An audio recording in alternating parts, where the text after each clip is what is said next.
Nasci em 27 de outubro de 1892 em Quebrangulo, Alagoas, de onde saí com 2 anos. Meu pai, Sebastião Ramos, negociante miúdo, casado com a filha de um criador de gado, ouviu os conselhos de minha avó, comprou uma fazenda em Buíque, Pernambuco, e levou para lá os filhos, a mulher e os cacarecos. Ali a seca matou o gado, e seu Sebastião abriu uma loja na vila. Meu avô dormia numa cama de couro cru.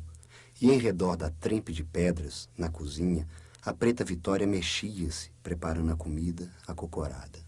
2 currais, o chiqueiro das cabras, meninos e cachorros numerosos soltos no pátio, cobras em quantidade. Nesse meio, na vila, passei os meus primeiros anos. Essa paisagem da infância, que é, vamos dizer, que é crucial para o escritor. Quer dizer, o que ele vivenciou naqueles momentos vamos dizer, de formação, né? Quer dizer, quando ele também conhece o mundo e se conhece para o mundo, quer dizer, quando ele se abre para o mundo. Aos 10 anos, Jerônimo Barreto apresentou a índios, reis, aventureiros e sedutoras donzelas. Em poucos meses, havia devorado livros de José de Alencar, Joaquim Manuel de Macedo e Júlio Verne. A convite de Mário Venâncio, passou a colaborar no jornal Odilúculo. E essa amizade facilitou a compra de livros por via postal. Encomendava obras de Aloysio Azevedo, Vitor Hugo e Cervantes, entre outros. Terminado o curso primário, foi estudar em Maceió. Disciplinado, estudava com dedicação o português, o latim, o inglês, o francês e o italiano. Nessa época, escreveu sonetos para a revista O Malho, do Rio de Janeiro, e publicou poemas no Jornal de Alagoas e no Correio de Maceió. Em 1910, após concluir o ginásio, foi morar em Palmeira dos Índios e passou a cuidar da loja de seu pai. Em começo de 14, enjoado da loja de fazendas de meu pai, vim para o Rio, onde me empreguei como foca de revisão. Nunca passei disso. Na capital federal, instalado num quarto de pensão na Lapa, Graciliano arranjou emprego como suplente de revisor e depois como revisor dos jornais Correio da Manhã, O Século e a Tarde. Lia nessa época Flaubert e Eça de Queiroz. A dedicação à loja sincera, à mulher e aos filhos afastou temporariamente Graciliano da literatura. Em 1920, após um parto complicado, morre aos 24 anos Dona Maria Augusta. Os 4 filhos, Márcio, Júnior, Múcio e a recém-nascida Maria Augusta, são levados para a casa dos avós paternos. Graciliano cai em profunda depressão. Com o passar do tempo, foi se reequilibrando emocionalmente. Voltou a lecionar e, em 1921, o vigário da paróquia, padre Francisco Xavier de Macedo, o convidou para colaborar no jornal O Índio. Apesar de ateu, confesso, ele e o padre se entendiam muito bem. Voltou a escrever e a literatura o salvou. Entre 1924 e 25, escreveu 3 contos que seriam os embriões de seus 3 primeiros romances, Caetés, São Bernardo e Angústia. Em 1926, nomeado presidente da Junta Escolar de Palmeira dos Índios, impressionou pela honradez e empenho com que exerceu a função. Um ano depois, foi escolhido pelos chefes políticos para concorrer à prefeitura municipal. Nessa época, conheceu Heloísa de Medeiros. Para ele, foi amor à primeira vista. Após 2 meses de namoro e noivado, casaram-se. A festa coincidiu com a posse de Graciliano como prefeito. Governar Palmeira dos Índios foi uma tarefa muito mais espinhosa do que ele imaginava. Mas Graciliano foi um administrador exemplar. Acertou as contas da prefeitura, instruiu os fiscais a cobrar os impostos com rigor, acabou com as isenções de tributos que beneficiavam os grandes proprietários, determinou a limpeza das ruas e criou um código de posturas que regulamentava os direitos e deveres dos cidadãos e do poder público. Então, todos os jornais do Rio, os melhores jornais, publicaram esses relatórios. E caiu nas mãos do Augusto Frederico Schmidt, né, que era editor. E leu e achou que ele estava diante de um romancista, que esse autor desses relatórios, esse prefeito, devia ter um romance na gaveta. E ele tinha mesmo, que era Caetés. Em Maceió, ocupou-se com a reorganização administrativa da imprensa oficial e a finalização de Caetés. Em poucos meses, Graciliano revolucionou o ensino no estado, triplicou o número de vagas e material escolar, criou a merenda e a compra de uniformes para os alunos pobres. A aversão de Graciliano ao clientelismo, aos favorecimentos e ao tráfico de influências provocou descontentamentos e o fez perder a sustentação política. Para contrabalançar as dificuldades, nos 2 anos em que dirigiu a instrução pública, foram editados seus 2 primeiros livros. Em 1933, Caetés, e em 1934, São Bernardo, eleito pela crítica como a grande revelação literária do ciclo regionalista da década de 30. Após a fracassada rebelião comunista de dezembro de 1935 no Rio Grande do Norte, foi decretado o estado de sítio e ficaram suspensas as garantias constitucionais. Com o apoio do Exército, Getúlio Vargas desencadeou em todo o país uma operação Arrastão para desarticular qualquer tipo de oposição a seu governo. Mesmo sem ter qualquer tipo de ligação com o Partido Comunista, Graciliano foi ameaçado diversas vezes por telefonemas anônimos. E uma parenta ligada aos integralistas, grupo de inspiração fascista, o avisou de que sua cabeça estava a prêmio por sua amizade com os comunistas do Café Central. Depois ele é nomeado diretor da instrução pública, né, do estado de Alagoas, que era o secretário de Educação, né? E é dessa função que ele é levado preso em 36. Um oficial pede que ele dê uma terceira chance para uma sobrinha, uma terceira época. E Graciliano disse que não, que só se a sobrinha dele fosse um gênio, né? Ela não passou o ano todo. Sua sobrinha não é nenhum gênio, suponho. É o que ela é, um gênio. E o sujeito volta várias vezes e ele nega. E demora, tenente. E, curiosamente, é o mesmo sujeito que o leva preso, né? Então, parece que ele é preso por uma denúncia anônima nessa época em que o integralismo estava triunfando, né? Depois do levante comunista, né, de 35, das perseguições e dessas denúncias anônimas. Sem processo ou culpa formada e sem ter sido interrogado uma única vez, cumpriu 10 meses e 10 dias de cadeia. Pura retaliação política. Foi libertado em janeiro de 1937, envelhecido e exausto. Ao sair da prisão, Graciliano resolveu ficar definitivamente no Rio.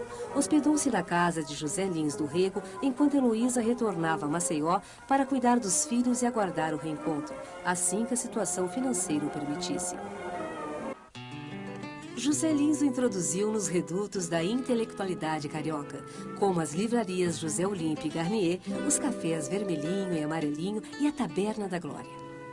Em fevereiro de 1937, mudou-se para uma pensão no Catete com a ajuda de Rubem Braga. Em maio, Heloísa e as filhas Luísa e Clara juntaram-se a Graciliano na pensão, onde escreveu os contos que originaram Vidas Secas.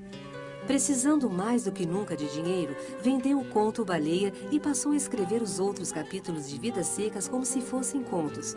Um artifício para publicá-los isoladamente à medida que os produzia. Depois de sair da cadeia, Graciliano escreve e publica sua obra mais importante, Vidas Secas.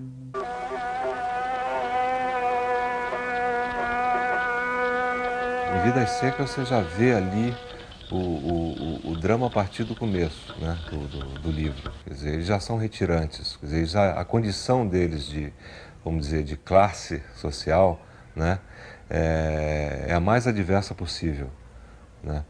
Quer dizer, eles são proprietários, vamos dizer, temporários, efêmeros daquela fazenda abandonada, né?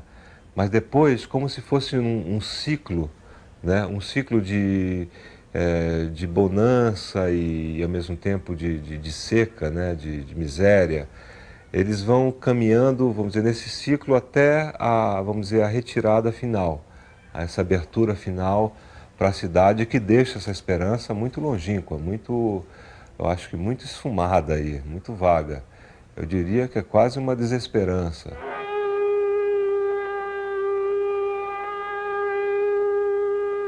Vidas Secas se transformou num livro meio ícone, não é? Daqueles que servem sempre de referência a um certo estilo, aquilo que muitos consideram como o exemplo mais bem acabado dessa prosa do romance regionalista. Foi quase como um ponto de inflexão da literatura brasileira, do romance brasileiro, né? Quer dizer, falar de um drama humano de uma forma tão concisa. O que eu acho maravilhoso é como ele, vamos dizer, fala da seca, né?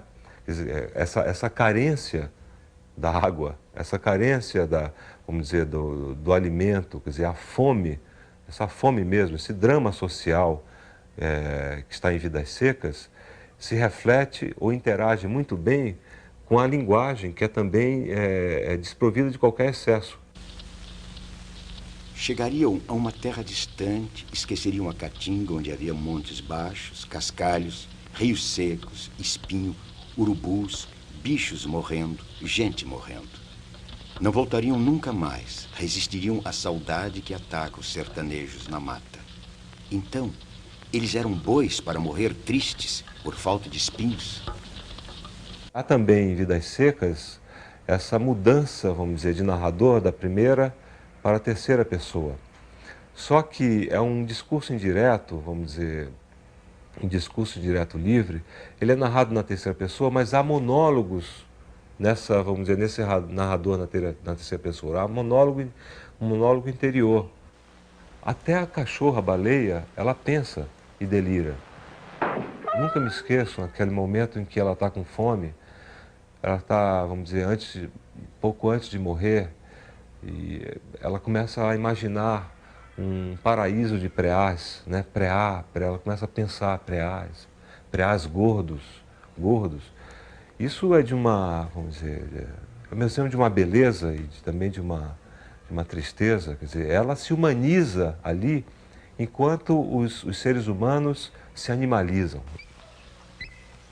A tremura subia, deixava a barriga e chegava ao peito de baleia. Do peito para trás era tudo insensibilidade e esquecimento. Mas o resto do corpo se arrepiava. Espinhos de mandacaru penetravam na carne meio comida pela doença. Baleia queria dormir. Acordaria feliz num mundo cheio de preás. E lamberia as mãos de Fabiano, um Fabiano enorme. As crianças se espojariam com ela, rolariam com ela num pátio enorme. O mundo ficaria todo cheio de preás, gordos, enormes. Há pouquíssimos diálogos no livro, não é? E quando existem, eles na verdade são bastante curtos, como que indicando na verdade que entre esses personagens existe pouca interação inteligível do ponto de vista de língua. Disse sempre o que era certo. Nunca mais vamos dormir em cama de Mesmo quando ia chover. Seu Tomás sabia fazer mas era as muito coisas. arrasado. Não errava nunca em Para ser conselho. homem, Para arrumar a vida dos calejar no outros. campo. Até Nunca disso vi entendia, como seu mas nem Tomás. ele a seca perdoou. Eita, A fazenda velho, morreu sem seu Tomás, caprichoso. sem a bolandeira. Um dia vamos ter uma cama de couro igualzinha de seu Tomás. Ele fala até em termos de interjeição gutural que mais uma vez, não é, rebaixa esses personagens a um nível animalesco, não é? Não num sentido exatamente pejorativo, não no sentido de ridicularizá-los, mas talvez para mostrar o quanto, na verdade, eles estão submetidos a uma situação bastante limitadora das suas potencialidades humanas. Os personagens dele vão atrás da linguagem, né? Vão atrás da palavra certa para dizer, para se expressar, e não acham, né?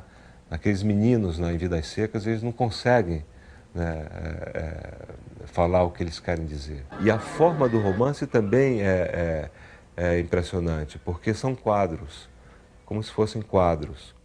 Você pode ler, às vezes, você pode extrair um quadro e ler separadamente. De fato, dentro do aspecto estrutural, é uma narrativa completamente fragmentada. Por trás disso, no entanto, na versão final da obra, o Graciliano escolheu colocar como primeiro e último capítulos, não é, justamente os capítulos que mostram os retirantes, a família do Fabiano fugindo da seca, não é? E depois, no último, novamente, a mesma situação se repete. Parece que então está instituída uma estrutura circular na obra, não é? de um ciclo que se repete interminavelmente.